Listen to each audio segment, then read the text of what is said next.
Então, irmãos, a palavra de hoje, o nosso objetivo é gerar fé no nosso coração.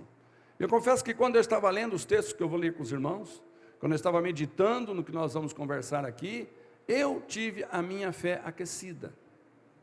E eu espero, irmãos, que o compartilhar da sua fé aqui também aqueça, porque aquele Jesus Cristo que nós cremos, a Bíblia diz lá em Hebreus capítulo 13, verso 8, que Ele é o mesmo. Ele é o mesmo, Hebreus 13, 8 diz que Jesus Cristo é o mesmo que foi ontem, quando nós lemos as histórias dele. Ele é hoje o mesmo de ontem, e Ele vai ser amanhã o mesmo de ontem e de hoje. Isso nos fala de segurança. Glória a Deus. Agora, nós temos que ter segurança que Jesus Cristo continua sendo o mesmo, porque a missão do Senhor Jesus, quando veio, foi uma. Você sabe qual foi a missão de Jesus? Aqui em João, 1 João capítulo 3, versículo 8, diz que para isto ele se manifestou o Filho de Deus, para destruir as obras do diabo. Amém? Fala para o irmão, Jesus Cristo veio destruir as obras do diabo na minha vida. Você acredita nisso, irmão? Jesus Cristo veio destruir as obras do diabo na nossa vida. Aleluia. Então, a missão de Jesus era essa. Ele veio para dizer, irmãos, que quando Deus resolve agir em cima da nossa vida, ninguém impede. Tem um texto que eu vou ler com os irmãos de Isaías 43, 13. Isaías 43, verso 13, ele diz que ainda que houvesse dia, eu era, e nenhum há que possa livrar alguém das minhas mãos, agindo eu, quem o impedirá? É a linguagem revista e atualizada. Irmãos, eu escolhi essa linguagem porque é maravilhosa. Ainda antes que houvesse dia, eu era, diz o Senhor. Não tinha ainda sol, lua, terra, o que nós conhecemos. Deus já existia. Não queima o seu coração saber disso? Que aquele que simplesmente olha para nós com amor e carinho é alguém que é muito maior do que você imagina. Existe muito antes do que tudo que nós vemos existir. E ele diz, nenhum há que possa livrar alguém das minhas mãos. Por quê? Agindo eu, quem o impedirá? Então eu quero que você diga assim, ó, quando Deus quer agir na minha vida, ninguém pode impedir. Agora você vai olhar para o irmão do seu lado e vai repetir essa frase. Quando Deus quer agir na minha vida, ninguém pode impedir. Fala para o outro irmão do lado, gerando mais fé ainda no seu coração. Agora você vai dizer para ele, quando Deus quer agir na sua vida, ninguém pode impedir. Amém? Quantos já sentiram o agir de Deus na sua vida? E sabe, irmãos, o que Deus declara a nosso respeito? Tudo que nós temos que confiar é naquilo que Deus diz. Deus diz a nosso respeito que os projetos que Ele tem para nós, o que é? Prosperidade e não desgraça. O que é prosperar? Muita gente, quando fala prosperar, está com a cabeça no dinheiro. Ok, Deus pode te dar também, mas prosperar é crescer naquilo que Deus está te dando, e todo dia Deus quer te dar algo novo, e mais, e mais, e mais. Uma oportunidade nova, e Deus vai dar outra melhor. Um trabalho novo, e Deus vai dar outro melhor. Então Deus tem um projeto de sempre melhorar a nossa vida. Aleluia. Não importa que o projeto do inimigo é ao contrário. Operando eu, quem impedirá? Irmãos, esses versículos têm que estar sempre na nossa lembrança, que no momento que Deus permite que a nossa fé seja provada, o que nos sustenta para não esmorecer, para não abrir a boca e blasfemar, para não jogar a toalha e largar a mão e fazer não sei o quê, o que nos sustenta é a certeza e a segurança da lembrança do que Deus declarou com a própria boca e está escrito na sua palavra que Ele honra. Operando eu, quem impedirá? O Senhor diz: eu vim para destruir as obras do diabo. Ele pode ter armado a arapuca que for na minha vida e na sua. Quando nós aceitamos a Jesus, começou um processo da demolição do projeto maligno na sua vida. Eu não sei quanto tempo vai demorar, mas uma vez que dá a primeira pancada na demolição, pode esperar, vai chegar até o final, e eis que tudo se fará novo. Aleluia. Agora, irmãos, Jesus chega num cenário religioso, Jesus chega no meio de um povo que sabia que Deus era poderoso, mas Jesus agora chega dizendo que na velha aliança, a maneira como as pessoas eram abençoadas, dependia muito delas, porque se elas conseguissem obedecer, a bênção vinha, mas e quando não conseguia? A maldição estava esperando na esquina. E Jesus, eis que vem e diz: não, mas agora a partir de mim, o que vai valer é a sua fé em mim e na obra que eu vim fazer. Mas aí os religiosos dizem: mas prova para mim que eu posso confiar em você, Jesus. Porque naqueles dias, irmãos, eles chamavam Jesus de o Messias. O que é o Messias?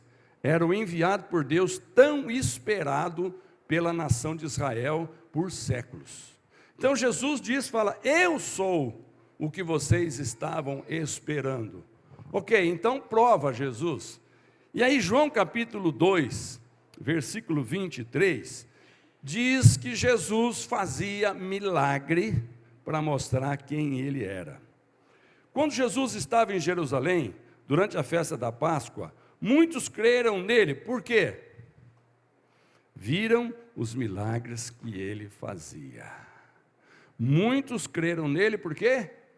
Viram os milagres que Ele fazia. Eu fico pensando, aquelas autoridades religiosas, que de repente não tinham poder nenhum, de repente eles só tinham conhecimento, mas eles nunca tinham dito para um aleijado: levanta da cadeira, para um cego, começa a enxergar. Eles nunca tinham visto, eles nunca tinham dito, eles nunca tinham usado. Outro dia falei de uma mensagem aqui, que quando Jesus chega e cura aquele leproso, o leproso vai procurar o sacerdote para cumprir o ritual da lei. E a lei dizia o que era que o sacerdote tinha que fazer para a purificação do leproso curado. Só que quando ele chega e fala para o sacerdote que ele queria então agora o ritual da purificação, conforme dizia a lei, o sacerdote falou: mas espera aí, por quê? Porque eu fui curado. Não, mas nós nunca fizemos isso na vida. Isso é daqueles instruções que está lá até esquecido, que ninguém tem a instrução, mas nunca se usou. Como é que se usa? Como é que se faz? Por quê? Porque Jesus chega fazendo milagre. Então, cada milagre de Jesus provava a sua divindade. Lá em João capítulo 6, verso 2 diz: uma grande multidão o seguia, porque eles tinham visto milagres que Jesus tinha feito, curando os doentes. João capítulo 20, verso 30, Jesus fez diante dos discípulos muitos outros milagres que não estão escritos neste livro, mas estes foram escritos para que vocês creiam que Jesus é o Messias, o Filho de Deus, e para que, crendo, tenham vida por meio dele. Aleluia. Irmãos, a Bíblia conta bastante milagre de Jesus, mas esse versículo aqui diz que foram só alguns que foram registrados, mas esses devem ser suficientes para alimentar a nossa fé de que Jesus Cristo é o mesmo ontem, hoje e será sempre. Porque a missão do Senhor Jesus na terra foi destruir as obras do diabo. Quantos dão glória a Deus por isso? Mas aí, Mateus 10:1 diz que Jesus chamou os seus 12 discípulos e lhes deu autoridade para expulsar espíritos maus e curar todas as enfermidades e doenças. Olha que coisa mais interessante. Jesus chama os discípulos e fala: eu vou voltar daqui um pouco para a casa do Pai, mas vocês vão continuar aqui fazendo o que eu vim fazer. Você está entendendo? Irmãos, daqui a pouco eu vou dar oportunidade para você vir aqui à frente se você quiser. Mas eu vou chamar um grupo de irmãos que eu já falei com eles, e eles são pessoas de oração, e eles vão estar aqui à frente orando comigo. No final desse culto, nós vamos ter um momento de oração. E se você tiver fé, esses irmãos, eles são simplesmente dotados dessa autoridade que Jesus deu aos seus discípulos. Para quê? Para curar enfermos, para expulsar espíritos imundos alojados na vida daqueles que têm dúvida. A única vantagem que o diabo tem é quando ele nos engana e a gente fica duvidando. Tiago diz: olha, você não pode ser como alguém que duvida, porque senão você nunca vai conquistar nada. Uma hora você acredita e entrega na mão de Deus. Outra hora você acha que Deus não é capaz, você tira da mão de Deus e começa a fazer do seu jeito. Depois passa um tempo e você fala: não, meu jeito não deu certo, entrega de novo na mão de Deus. Mas aí você percebe que Deus começa a demorar, ou Ele começa a fazer de um jeito que você não está gostando. E você não concorda com Deus. Você já discordou de Deus alguma vez? Você já chamou Deus de injusto alguma vez? Já pediu perdão, né? Porque você acha que alguém que te ama a ponto de morrer na cruz por você vai cometer algum tipo de injustiça com você só para te ver sofrer e rir na tua cara? Mas é isso que a gente às vezes pensa. Quando nós falamos para Deus resolver, e entregamos e Deus até começa a fazer, no meio do processo a gente aborta. Não, Senhor, desse jeito não, não está coincidindo com o que eu pensava. Não é por aí, Senhor. Senhor! E a gente parece que quer dar uma dura em Deus, não é? Irmãos, não se assuste você assim, porque eu também sou. Eu que estou aqui falando para você, irmãos, tem muitos momentos que eu tenho um DR com Deus. Eu falo: Deus, não é assim, né? O que é isso? Aí Deus fala: então eu esqueci, né? Então eu não sei, você que sabe, estou aprendendo com você, me ensina. Eu falo: perdão, Senhor, eu é que sou ignorante aqui nesse negócio. E sabe, irmão, sempre que a gente reconhece a nossa pequenez, a nossa ignorância, nós crescemos diante de Deus. Sabe por quê?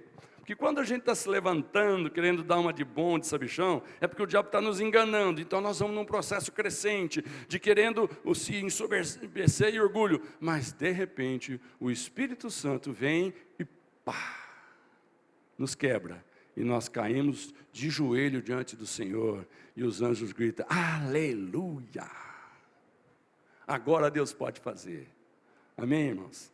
Então, muitas vezes, algumas coisas que Deus permite acontecer na nossa vida é para cairmos de joelho, para que Deus possa ficar de pé, fazendo o melhor para nós. Você crê nisso? Dá glória a Deus. Lá em Marcos 16, verso 17, diz que aos que crerem, será dado o poder de fazer estes milagres. Quais? Expulsar demônios pelo poder do meu nome e falar novas línguas. Quem crê tem poder, quem não crê, não vê o poder de Deus agir. Mas agora, interessante que nós gostamos de ser chamados de cristãos. Eu pelo menos gosto. Mas não é que é uma palavra bonita, está em moda, parece que todo mundo hoje está dizendo: eu sou cristão, eu sou cristão. Aqueles que não são cristãos, às vezes ficam até acanhados de dizer o que são. E quando você pergunta para alguns que não são cristãos, ele dá lá o nome daquilo que ele crê, mas você percebe que não tem ali uma convicção, né? Mas quando você vê alguém falando: eu sou cristão, parece que ele fala de boca cheia. É assim com você ou não? Diga: eu sou um cristão. Agora, é um cristão para ter uma religião, ou é um cristão para ter uma transformação?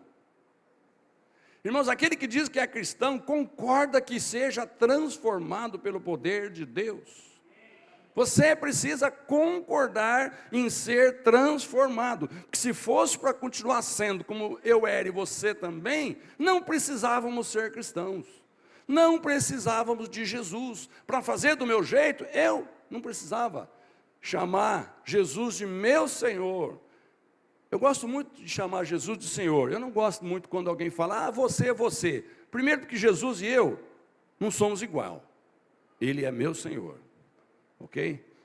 Ele é meu Senhor. E eu acho que quando a gente respeita aquele que nós admitimos que pode mandar na nossa vida, nós só temos a ganhar. Então eu gosto demais quando alguém se refere a Jesus como Senhor, quando alguém canta alguma música que coloca na letra ali, o Senhor, amém? Mas isso é um detalhe meu, né? Nada contra quem canta você, fica à vontade. Agora, se eu sou um cristão, uma coisa que Deus espera de mim é que eu entregue uma mensagem que eu aprendi com Cristo, que é a mensagem da graça e do amor de Deus, que favorece quem não merece, mas muito precisa. Evangelho da graça, irmãos, é simplesmente falar para alguém que aquilo que ele não consegue fazer, já está feito por Jesus, e ele só precisa estender a mão e receber para si. Esse é o Evangelho da graça. Pregar o Evangelho da graça é falar para as pessoas que quando nós aceitamos a Jesus, nós iniciamos um processo de transformação e restauração. Por que transformar? Porque não era, precisa passar a ser. Mas como não era? Não era o quê? Não era filho. Mas então era o quê? Era criatura. Está entendendo? Criatura todo mundo nasce. Filho são criaturas que são transformadas em filhos. Como que se dá esse processo de transformação? Simplesmente aceitando o favor divino, a graça e o amor de Jesus na sua vida. Só isso.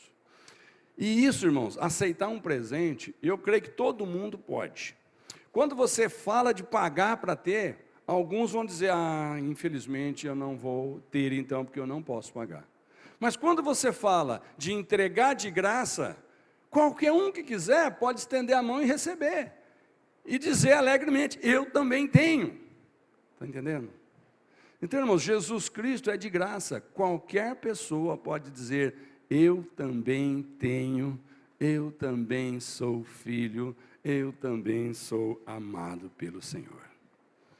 E sabe, irmãos, que naqueles dias os discípulos, assim que Jesus sobe, deixa a missão de pregar o Evangelho a todas as pessoas, os discípulos começam a sair no meio da sociedade, convidando pessoas para fazerem parte da igreja de Jesus.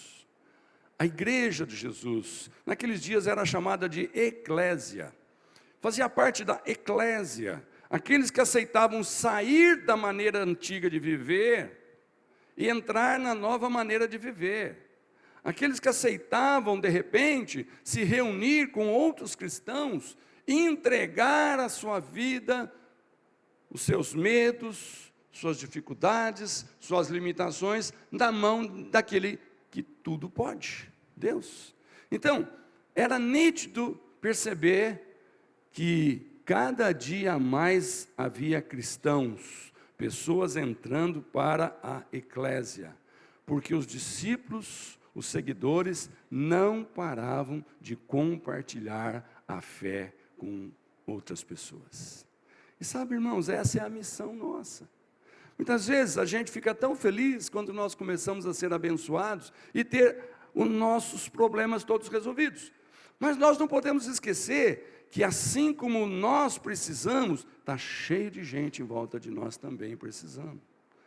Tem pessoas no nosso trabalho, na nossa vizinhança, na nossa família, que não têm a paz que nós temos, que não têm a solução que está à nossa disposição. Então, ser um cristão, está me entendendo? É não viver a bênção de Deus sozinho, é comer, mas repartir com o outro, servido. Estou feliz com Jesus, você também quer ser?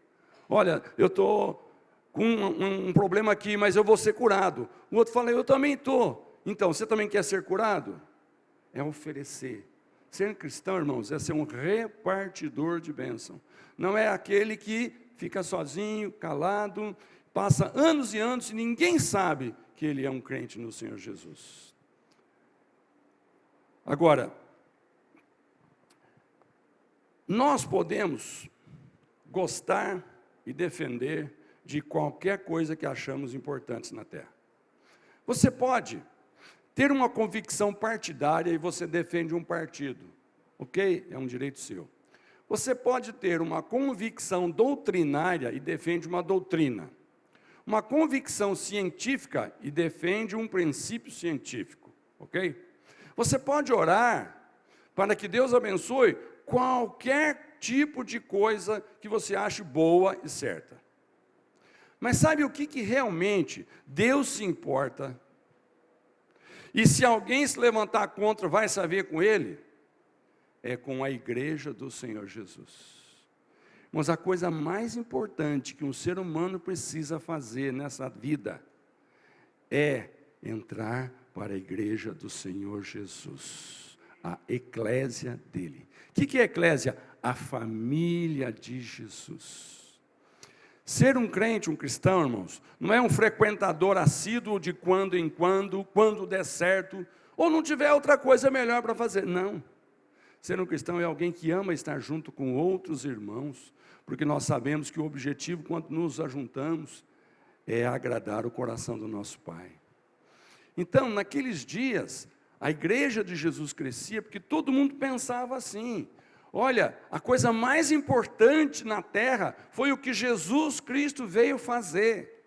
E Deus parou tudo no céu e abriu até mão do seu filho que estava com ele, para mandá-lo na terra, e ficou um período sem ele no céu, porque ele ficou na terra, porque Jesus queria levantar outros filhos iguais a Jesus. E é por isso, irmãos, que lá em Mateus 16, 18, nós encontramos Jesus dizendo que sobre ele a pedra fundamental da igreja, ele vai edificar, construir a sua família, eclésia, igreja. E sabe o que ele diz? As portas do inferno não vão prevalecer contra ela. Você não encontra nenhuma instituição na terra que Deus tenha dito sobre ela: as portas do inferno não vão prevalecer sobre a minha igreja. Você não encontra. Você pode ter o que você quiser, fundar o que você quiser, participar do que você quiser, uma hora isso vai acabar, porque Deus não tem responsabilidade de manter eternamente isso, porque é da cabeça e do propósito de um homem.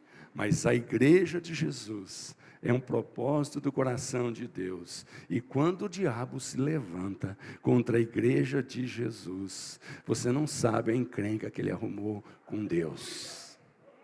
Quando o diabo toca num filho de Jesus, eu e você, toca nesse irmão aí. Toca nesse irmão aí, ok? Você está tocando com carinho, né? Mas se fosse o diabo, irmão, estaria tocando com intenção maliciosa. Estaria tocando com um propósito maligno. Quando o diabo toca sobre você com esse propósito maligno, o céu se levanta e diz: o quê? Nenhuma outra instituição na terra tem esse cuidado de Deus, mas a igreja de Jesus tem. Fala para o irmão, e você faz parte dela. Aleluia! É por isso, irmãos, que lá em Marcos 16, 20 diz que os discípulos foram anunciar o evangelho por toda parte. E o Senhor os ajudava. E por meio de milagres provava que a mensagem deles era verdadeira. Amém? É por isso que os discípulos pregavam, porque eles sabiam que eles estavam fazendo algo que agradava a Deus. Mas agora, bem rápido, eu quero mostrar quatro coisas que vão ajudar você a crescer na fé de que hoje vai ter uma cura maravilhosa no seu coração, no seu corpo, na sua alma. Quantos creem nisso? Amém? Primeiro ponto, que quando Jesus veio em carne, ele veio com uma missão: ele cumpriu as promessas que Deus fez. Eu quero que você abra Lucas capítulo 4, Evangelho de Lucas capítulo 4, vai projetar, mas eu gosto que você abra a sua Bíblia, Porque você vai ter um momento em que a projeção não está aqui, mas você vai estar conversando com alguém. Você vai estar mostrando esse texto para alguém. E é muito importante quando você memoriza até o lado da página da Bíblia que às vezes você quer procurar achar o texto, mas você leu e às vezes você grifa e você até memoriza o lugar. Olha o que diz aqui em Lucas capítulo 4. Irmãos, esse momento da história de Jesus, ele tem um propósito. Jesus, ele nasceu em Belém, quantos sabiam disso? Ok? Nasceu em Belém. Ele foi criado em Nazaré, ok? Mas ele começou o ministério dele na Galileia. Quem se lembra a primeira coisa que Jesus fez quando ele começou o ministério?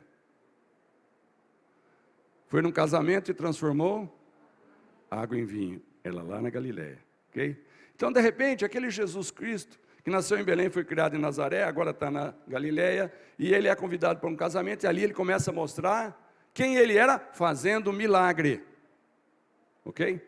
Mas esse Jesus, agora, ele está lá em Nazaré, onde foi criado, e no capítulo 4 de Lucas, verso 16, olha aqui que diz: Jesus foi para a cidade de Nazaré, onde havia crescido. No sábado, conforme o seu costume, foi até a sinagoga. Ali ele se levantou para ler as escrituras sagradas. E lhe deram o livro do profeta Isaías. Ele abriu o livro e encontrou o lugar onde estava escrito assim. Olha o que Jesus leu. O Senhor me deu o seu Espírito. Ele me escolheu para levar boas notícias aos pobres. E me enviou para anunciar a liberdade aos presos, dar vista aos cegos, libertar os que estão sendo oprimidos e anunciar que chegou o tempo em que o Senhor salvará o seu povo. Jesus fechou o livro, entregou para o ajudante da sinagoga e sentou-se. Agora, uma pausa. Você imagina que todas as vezes que esse texto de Isaías era lido, alguém lia e dizia: olha, nós temos uma esperança. Deus ainda vai se lembrar e o Messias virá. No dia que Jesus leu, ele diz: hoje se cumpriu isso que vocês estão esperando por muitos séculos. Eu sou essa pessoa que veio libertar os cativos, os oprimidos e abençoar, curando todos os doentes. Eu sou essa pessoa. Amém? Entrega o livro na mão do ajudante, senta, e aí vamos ver o povo. Todas as pessoas ali presentes olhavam para Jesus sem desviar os olhos. Então ele começou a falar, e ele disse: hoje se cumpriu o trecho das Escrituras Sagradas que vocês acabam de ouvir. Todos começaram a elogiar Jesus, admirados com a sua maneira agradável e simpática de falar, e diziam: ele não é o filho de José? Então Jesus disse: sem dúvida vocês vão repetir para mim o ditado: médico, cure-se a você mesmo. E também vão dizer: nós sabemos de tudo o que você fez em Cafarnaum, faça as mesmas coisas aqui na sua própria cidade. E ele continuou: eu afirmo a vocês que isto é verdade, nenhum profeta é bem recebido na sua própria terra. Aleluia. Mas irmãos, o que eu quero que você olhe para o versículo 19, porque no versículo 19, Jesus dá uma ênfase dizendo: chegou o tempo em que o Senhor salvará o seu povo. Fala para o irmão: chegou o tempo de você ser curado, se alimentar a sua fé, porque Jesus está presente. Aleluia. Chegou o tempo, irmão, de receber a sua cura. Aquele que quer te curar já está aqui. Aquele que tem poder para destruir as obras do diabo já está aqui. Aquele que diz que Deus cumpre a sua promessa já chegou. Então, irmãos, a primeira coisa que eu chamo a sua atenção é: já está no nosso meio o Todo-Poderoso que vai fazer cura nessa noite. Não sou eu e nenhum dos irmãos que vão estar orando comigo aqui, é o Senhor Jesus. Ele é o esperado que chegou, Ele é aquele que nós vivemos por Ele e para Ele, é aquele que todo dia nós alimentamos a nossa fé. Glória a Deus. A segunda coisa, a bênção é para quem não merece. A bênção é para quem não merece. Pensa um pouquinho, está justo isso? Mas se eu estivesse falando de salário, o salário é para quem trabalha. Mas eu estou falando de bênção de Deus.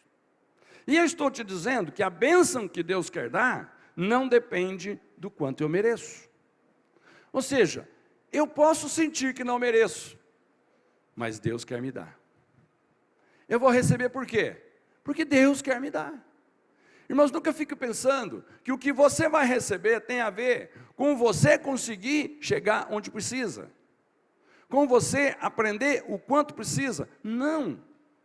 O que Deus quer te dar nessa noite tem a ver com o amor dele por você, tem a ver com o projeto dele na nossa vida.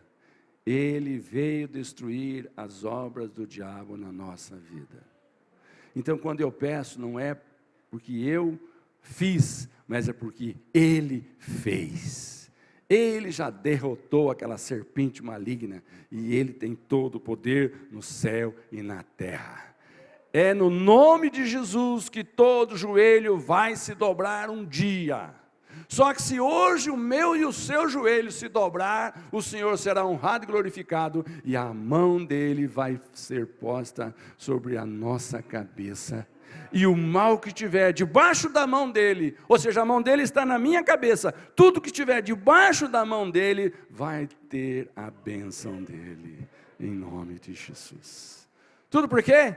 Ele dá para quem não merece. Mas eu vou te mostrar no capítulo 4 aí, que nós estamos lendo, de Lucas, versículos 25. Capítulo 4, versículo 25. Diz assim: eu digo a vocês, que de fato havia muitas viúvas em Israel no tempo do profeta Elias, quando não choveu durante 3 anos e meio, e houve uma grande fome em toda aquela terra.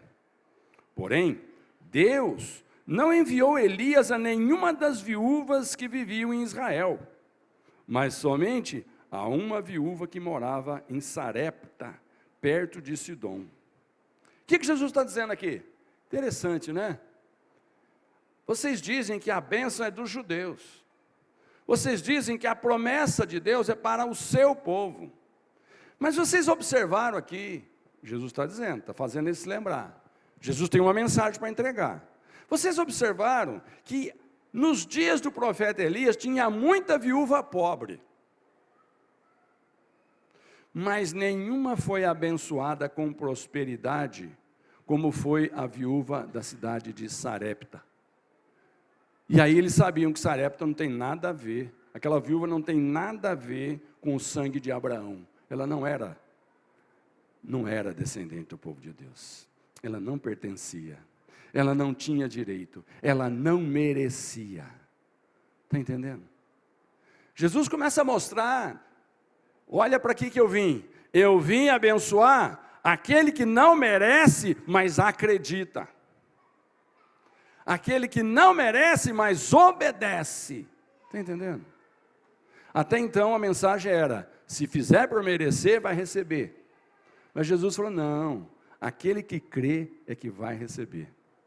Então ele usa um exemplo. O que vocês acham que os rabinos e os mestres que estavam ali olhando, começaram a pensar, que negócio é esse? Essa mensagem não está no tom daquilo que a gente ensina e prega.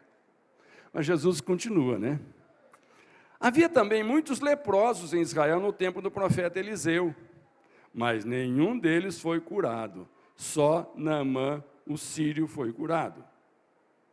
Quando ouviram isso, todos os que estavam na sinagoga ficaram com muita raiva. Ô irmão, também, né? Jesus pega dois exemplos aqui. Elias curando alguém que não é do povo de Deus.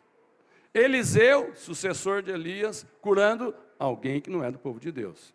Escuta, por que Deus abriu essas exceções lá no Velho Testamento, irmão? O tempo de Elias e Eliseu é Velho Testamento, é velha aliança.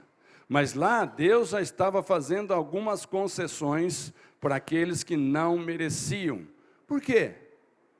Deus já estava mostrando que haveria de chegar um dia em que a bênção não é pelo mérito, mas é pela fé. Amém? Mas você pode achar que não merece ser curado do que você está pedindo. Porque de repente o diabo está te convencendo que você é culpado disso. Onde já se viu, você que procurou esse mal, agora aguenta. Mas o que o Senhor está dizendo para você? Alimente sua fé naquilo que Jesus quer fazer. E aceite o que Ele vai fazer. Porque Ele é o abençoador daquele que não merece. Amém? Fala por irmão, você merece? Não faz mal, não merece mesmo, por isso que vai receber. Porque não merece que vai receber. Porque Jesus gosta de dar a sua graça. Amém? Glória a Deus. Fala por irmão, aceita Deus ser bondoso com você, cara.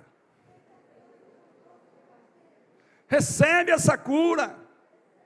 Sai desse pensamento encravado de que você não pode porque você não tem, você não sabe, você não fez. Para com isso. Tem muita gente que ainda não foi abençoado porque está colocando limite em Deus. E eu estou te dizendo, Deus é todo poderoso, mas Ele respeita o seu livre-arbítrio. Deus não vai fazer se você não quiser. Mas se você quiser, não existe impedimento para Deus. Operando Ele, quem impedirá? Se Deus quer operar maravilhas, recebe maravilhas hoje em nome de Jesus. Deixa Deus te dar um emprego melhor hoje em nome de Jesus. Deixa Deus mudar a situação, o ambiente na tua família lá em nome de Jesus. Deixa Deus prosperar você com saúde, com alegria, com paz, em nome de Jesus. Aceita o favor divino, eu te peço, em nome de Jesus. Mas o terceiro ponto, João capítulo 9, versículo 1 a 3. Evangelho de João, capítulo 9, verso 1 a 3. Vai acontecer um fato, que a reação daqueles que estão olhando para a situação, vai mostrar um pensamento religioso limitador. Um pensamento que joga uma carga de peso na vida de uma pessoa, mesmo antes dele nascer. Você acredita que os rabinos daquela época tinham uma crença de que uma criança já no ventre da mãe poderia cometer pecado e quando ela nascesse, ela então iria pagar pelos pecados que lá dentro do ventre ela fez? Não é cruel isso? Uma criança que está ainda ali no inconsciente fazer alguma coisa que ofende a Deus, então ela nasce cega, ela nasce coxa, ela nasce aleijada, ela nasce com doença, para pagar pelo que ela fez dentro do útero. Então, parece absurdo para nós, mas era um ensinamento religioso naqueles dias, que você vai perceber que era forte. Olha o que acontece. João 9, 1 a 3. Jesus ia caminhando quando viu um homem que tinha nascido cego. O que o homem era? Cego de nascença. Olha a pergunta que fizeram para Jesus. Os seus discípulos perguntaram: mestre, por que este homem nasceu cego? Foi por causa dos pecados dele? Ou por causa dos pecados dos pais dele? Irmãos, ele nasceu cego porque ele pecou? No ventre? Ou os pais dele pecaram? Interessante, irmãos, que sempre queremos encontrar um culpado. Mas Jesus vai ensinar uma lição aqui. Nunca pergunte quem pecou. Nunca dê importância para quem foi o culpado. Porque depois que aconteceu, não interessa quem fez, tem que ser consertado. Amém? Depois que quebrou, só tem uma solução: restauração.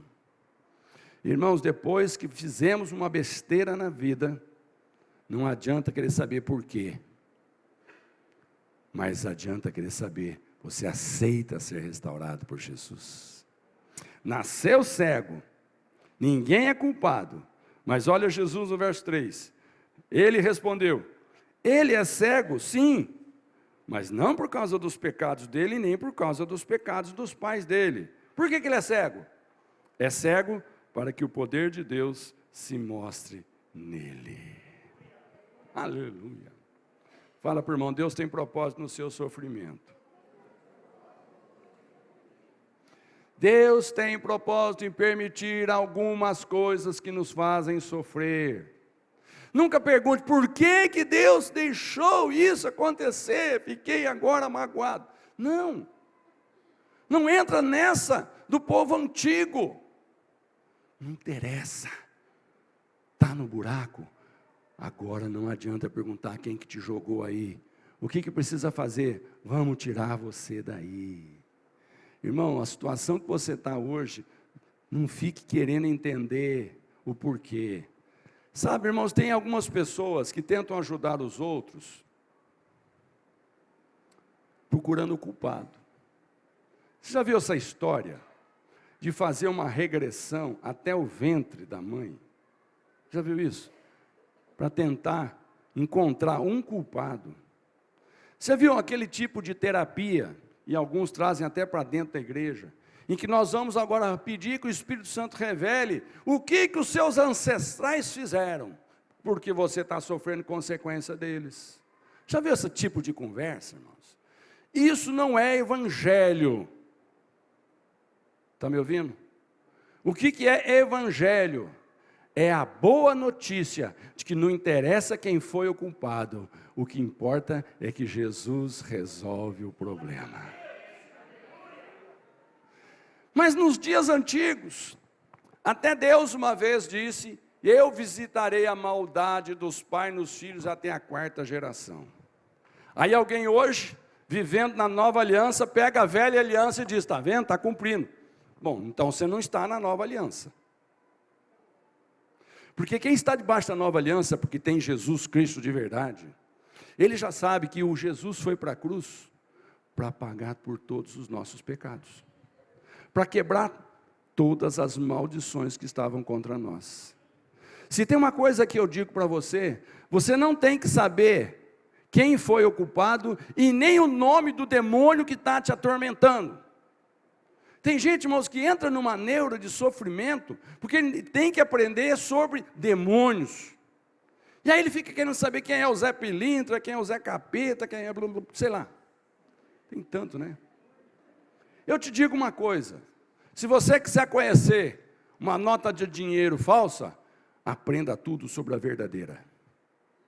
Porque as falsas estão sempre surgindo uma diferente. Então você nunca vai saber tudo sobre a falsa. Mas a verdadeira é só uma. Irmãos, o diabo está sempre inventando uma história nova para enganar os crentes. Mas quando você conhece a verdadeira história dos filhos de Deus, a verdadeira bênção que Deus tem para os seus filhos, tudo que o diabo falar não tem valor nenhum. O demônio pode vir se apresentar com o nome que ele quiser. Você fala, nem estou aí contigo, nem preciso saber o teu nome, não precisa falar. Eu acho engraçado que tem alguns que falam, diz o teu nome. Para quê? Que diferença faz? Você conhece ele? Ah, estou te reconhecendo. Ele vai dizer para você, então, e agora? E agora sai, por quê?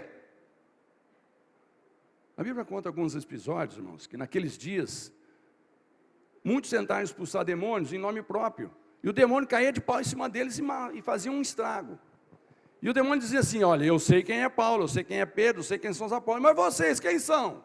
E caía de cacete neles. Então, meu querido, você conhece Jesus, e o diabo também. Então, em nome do Jesus que venceu Satanás, não existe nenhuma autoridade, nenhum demônio, nenhuma herança maligna que vai prevalecer contra a sua vida. Coloca isso no seu coração.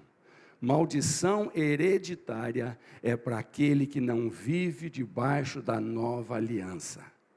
Aquele que ainda está cocheando entre duas alianças, um pouco do velho, um pouco do novo, e vamos vivendo. Esse vive com medo terrível, vive quebrando maldição, vive visitando esse e aquele, indo para fazer curso daqui e de lá, e nunca vai ficar liberto. Mas aquele que sabe que na nova aliança, o Senhor diz que Ele veio para destruir as obras do diabo, e você já entregou a sua vida na mão desse destruidor das obras do capeta, a sua vida está sendo restaurada para a honra e glória de Deus. Amém? Olha o que diz aqui. Interessante que a pergunta no Velho Testamento era sempre: quem é o culpado? Para acusar o culpado, né? Mas olha no Novo Testamento, irmãos,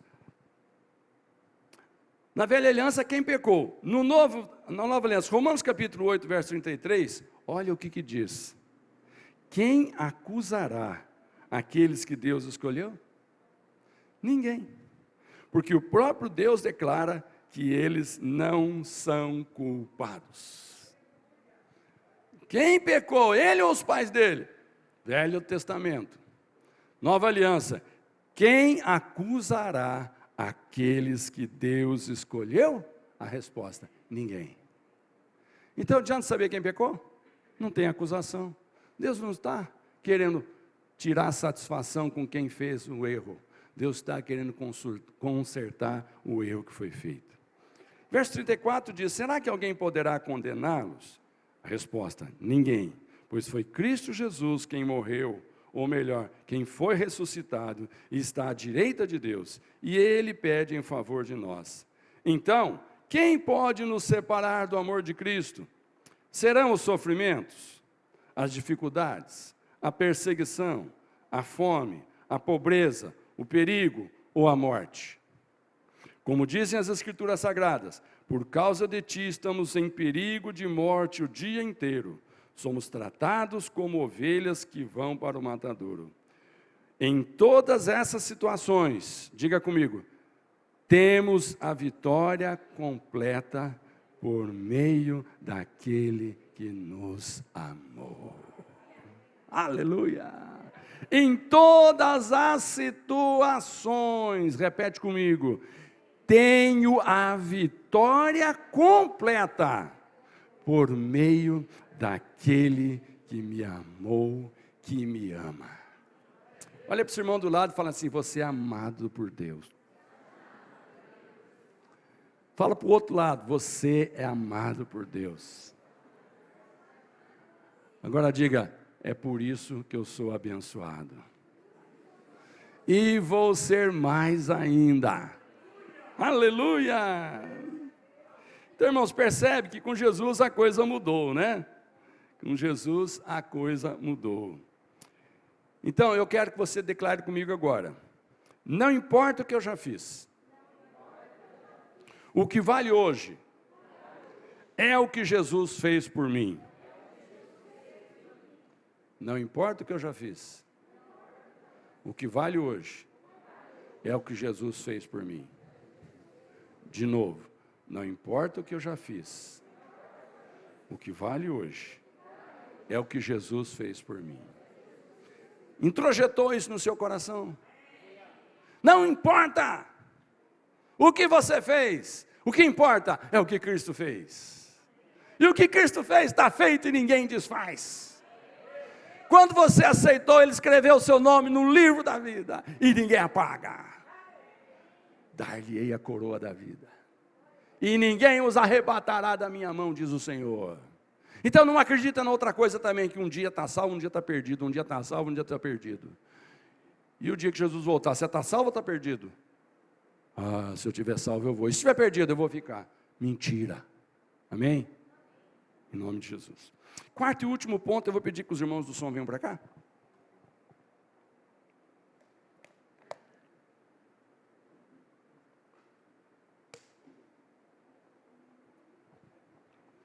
No quarto e último ponto, eu quero ler Lucas 5,17. Um dia, Jesus estava ensinando, e alguns fariseus e mestres da lei estavam sentados perto dele. Eles tinham vindo de todas as cidades da Galiléia e da Judéia, e também de Jerusalém. O poder do Senhor estava com Jesus para que ele curasse os doentes. O poder de Jesus estava com ele para que hoje ele possa curar os doentes. Você acredita nisso? Olha o que a Bíblia declara: o poder do Senhor estava com Jesus para que ele curasse os doentes. Irmãos, havia poder para curar todos, mas nem todos foram curados. Nessa noite, o poder do Senhor é capaz de curar todos, mas talvez nem todos sejam curados, porque nem todos vão ter fé suficiente naquilo que nós estamos dizendo o tempo todo, em cima da palavra de Deus. Porque, irmãos, lá em Lucas 5, o verso 18, que é o seguinte, diz que o que traz a cura é a nossa fé em Jesus. Alguns homens trouxeram um paralítico deitado numa cama e estavam querendo entrar na casa e colocá-lo diante de Jesus. Porém, por causa da multidão, não conseguiram entrar com o paralítico. Então o carregaram para cima do telhado. Fizeram uma abertura nas telhas e o desceram na sua cama em frente de Jesus, no meio das pessoas que estavam ali. Ele viu que eles tinham fé e disse ao paralítico: meu amigo, os seus pecados estão perdoados. Irmãos, eu não sei o que aconteceria conosco se de repente, porque nós estamos dizendo que o poder de Jesus está aqui para curar pessoas, e nós tivéssemos com o ambiente completamente tomado, e não tinha mais onde sentar pessoas, e alguém começasse a arrancar o forro, e descer um paralítico aqui. Eu não sei o que eu diria, e nem você, mas uma certeza eu teria: esses têm muita fé. Esses têm muita fé. Mas, irmãos, a fé desses homens de colocar a pessoa com problema na frente de Jesus, de repente pode ter vacilado. Quando Jesus simplesmente olha para aquele homem e diz: os teus pecados estão perdoados.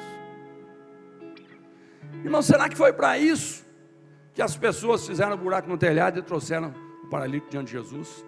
Para ele ouvir que os pecados estavam perdoados? Ou será que foi para ver um milagre da cura?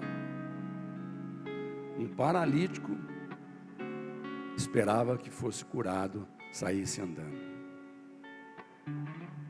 Mas quando Jesus diz: perdoados estão os seus pecados, o coração daquele homem precisava ouvir isso, porque talvez ele não tivesse fé para ser curado, se ele sentisse que ele não merecia, por causa dos seus muitos pecados. Quem sabe quantos anos passou, quantas pessoas falaram para ele: sabe por que você está nessa cama? Quem te conhece, né? Sabe o que você já fez? Você está aí pagando pelos seus pecados. Talvez no coração daquele paralítico tivesse isso: eu mereço estar aqui, então Jesus não vai me curar. Mas Jesus disse: não, querido, deixa eu te falar uma coisa. Se está passando na tua cabeça que você está me devendo, deixa eu dizer para você: está paga a conta. Está paga a conta? Tá. Então eu posso comprar de novo? Pode. Está perdoado meus pecados? Então eu posso ser curado? Pode. Sentimento número 1 que eu quero que você tenha: os seus pecados foram perdoados pelo sangue de Jesus. Crê nisso? Então diga: então eu posso ser curado. Porque Ele não dá para quem merece, Ele dá para quem precisa. Está entendendo, meus irmãos? Estão entendendo? Mas, irmãos, essa palavra causou um espanto. Versículo 21. Os mestres da lei e os fariseus começaram a pensar: Quem é este homem que blasfema contra Deus desta maneira? Ninguém pode perdoar pecados, só Deus tem esse poder. O que Jesus estava querendo dizer? Pois eu sou Deus. Porém Jesus sabia o que eles estavam pensando e disse: por que vocês estão pensando assim? O que é mais fácil dizer ao paralítico: os seus pecados estão perdoados? Ou levante-se e ande? Pois vou mostrar a vocês que eu, o Filho do Homem, tenho poder na terra para perdoar pecados. Então disse ao paralítico: eu digo a você, levante-se, pegue a sua cama e vá para casa. No mesmo instante, o homem se levantou diante de todos, pegou a cama e foi para casa, louvando a Deus. Aleluia! Irmãos, se tem alguma coisa impedindo você de sair daqui nessa noite curado, seja no teu corpo. Interessante, quando a gente fala em cura, todo mundo pensa na cura do corpo, mas tem gente que vai sair daqui curado na sua alma. É uma cura maravilhosa. E tem gente que vai sair daqui também liberto no seu espírito, sabendo o quanto você é amado por Deus.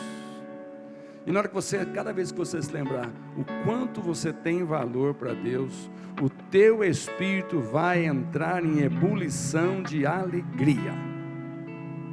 É uma cura. Porque uma das coisas que o inimigo quer é que a nossa autoestima seja bem baixa. Você tem uma baixa autoestima, você não acredita em você, você não espere para você, você seja altruísta só para os outros. Para mim eu não mereço, mas está bom assim. Não, hoje o Senhor está dizendo, é para você.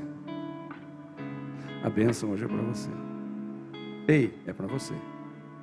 Está entendendo? É para você. É para você. Porque perdoados estão os seus pecados. E sabe, irmãos, por que é que Jesus fala assim? Porque Ele se importa com os enfermos. Quando nós entregamos a nossa vida a Jesus, pode ter certeza, você ganhou alguém cuidador de você. Mateus 12, último texto. Estava ali um homem que tinha uma das mãos aleijada. Então algumas pessoas que queriam acusar Jesus de desobedecer à lei, lhe perguntaram: é contra a nossa lei curar no sábado? Jesus respondeu: se um de vocês tiver uma ovelha e no sábado ela cair num buraco, será que ele não vai fazer tudo para tirá-la dali? Pois uma pessoa vale muito mais do que uma ovelha. Portanto, a nossa lei permite ajudar os outros no sábado. E disse ao homem: estenda a sua mão. Ele estendeu e ela sarou e ficou igual a outra. Queria que você ficasse de pé.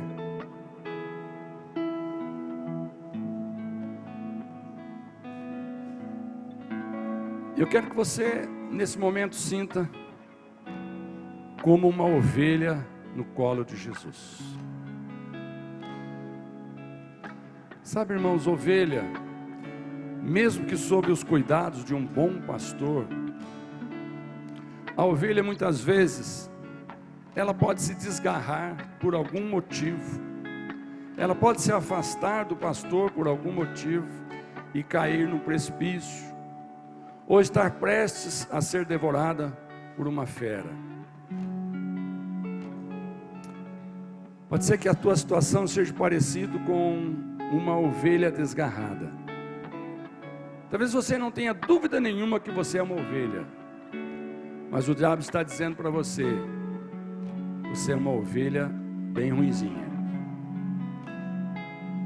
Mas deixa eu te dizer, Jesus não está olhando para ovelhas ruins, Ele só tem ovelhas boas. Mas Jesus é o bom pastor que sabe que quando uma das suas boas ovelhas é enganada pelo diabo, ela pode estar em perigo, mas Ele é o bom pastor que resgata a sua ovelha. Nessa noite, o Senhor Jesus vai resgatar muitas ovelhas aqui. Eu queria que os irmãos que vão estar orando comigo venham aqui à frente.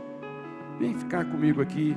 Vamos somar na nossa intercessão, porque hoje o Senhor vai curar muitas ovelhas dele aqui. porque o Senhor se importa com as suas ovelhas. Esses irmãos vão estar aqui orando, vão estar aqui intercedendo, vão estar aqui no espírito dessa mensagem, que o Senhor veio para libertar os cativos, para dar vista aos cegos, para levantar os caídos, porque o Senhor se importa com as suas ovelhas. Diga: o Senhor se importa comigo. É por isso que Ele vai ouvir a minha oração agora. Irmão, se você tem uma enfermidade física, e o lugar pode ser, e você pode colocar agora a sua mão sobre esse membro enfermo, coloca a mão ali no lugar da sua enfermidade. Mas se não é um lugar que você pode pôr a mão, põe sobre o seu coração. Mas eu quero que, se você sente algum mal, alguma enfermidade em alguma área do seu corpo, que você está com muito medo que ela esteja enferma, ou talvez você já tenha até um diagnóstico médico de que existe sim uma enfermidade aí, e os médicos estão vendo como fazer para curar. Eu quero que nessa noite você saiba que o médico dos médicos está nesse lugar. O médico dos médicos vai curar a sua ovelha machucada. Aleluia, aleluia. Os irmãos estão orando para isso. Os irmãos estão aqui em oração.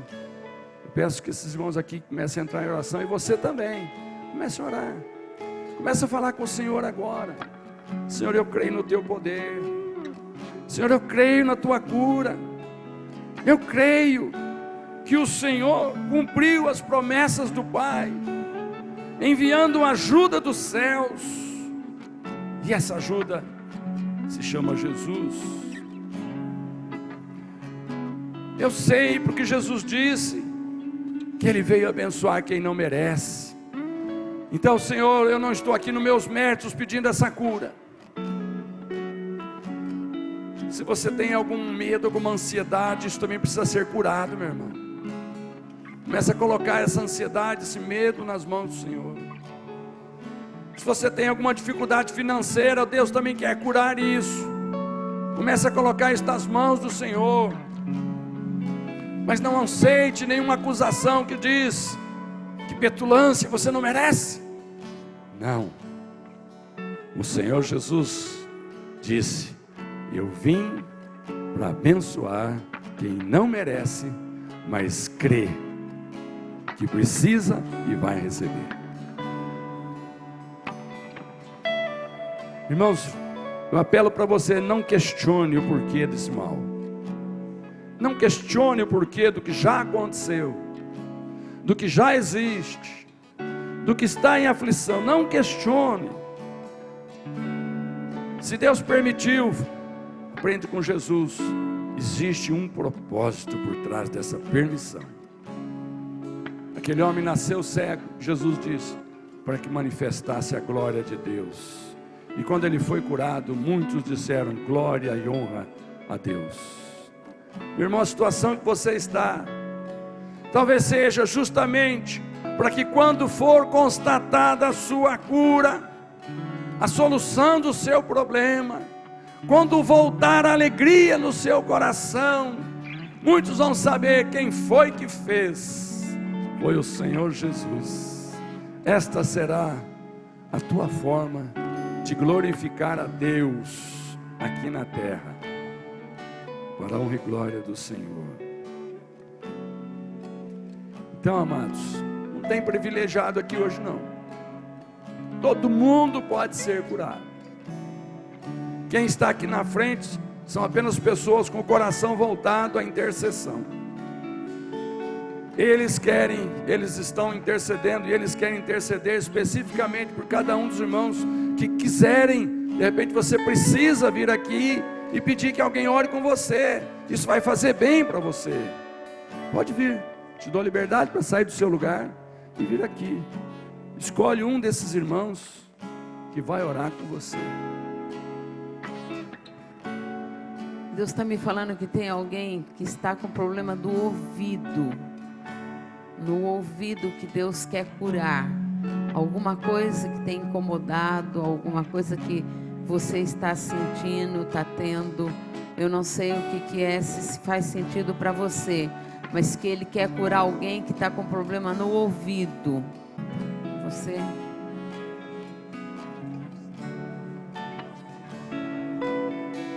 Alimente sua fé, alimente sua fé. Alimente sua fé. Jesus está aqui. O poder do Senhor está presente para fazer a cura. Oh, em nome de Jesus eu declaro, está curando hoje. O Senhor está curando hoje. Em nome de Jesus, está havendo cura, está havendo libertação aqui hoje. Em nome de Jesus, alimenta, vai crendo, vai crendo, vai crendo. O Senhor tomou sobre si as suas dores e enfermidades. Ele levou sobre si, não tem que estar sobre mim nem sobre você. Oh, entrega, entrega isso que não te pertence, porque o que te pertence é a saúde, é a alegria, é a paz, é a segurança, é a felicidade. Foi para isso que Jesus Cristo deu a vida dele, para nos resgatar. Oh Espírito Santo, oh Espírito Santo, vai fazendo a cura, vai fazendo a cura. Eu creio, eu declaro, Deus está curando. Se eu creio em Ti. Se alguém está tendo uma palavra de conhecimento, não fica para você não. Se Deus está falando com você, traga a igreja, não fica com ela para você não.